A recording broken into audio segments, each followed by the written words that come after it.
কাল ছিল Saturday night. পরের দিন রবিবার হওয়ার কারণে না ছিল দীপকের অফিস আর না ছিল মানুর স্কুল। তাই ভাবলাম রাতের বেলা একটু শহরটা ঘুরে দেখাই যায়। যেই ভাবা সেই কাজ, বেরিয়ে পড়লাম দুজনে মিলে স্কুটি নিয়ে রাত্রে এক্সপ্লোর করতে।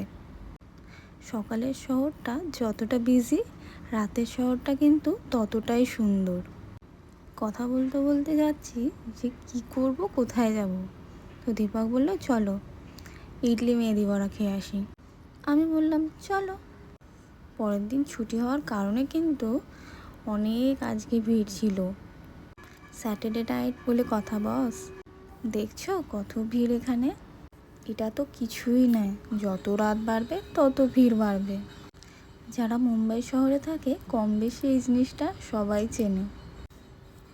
চলে এসেছে আমাদের ইডলি মেহেদি বড়া। দীপক যেই বুঝতে পেরেছে আমি ভিডিও নিচ্ছি ওগুলো স্টিভ হয়ে গেছে।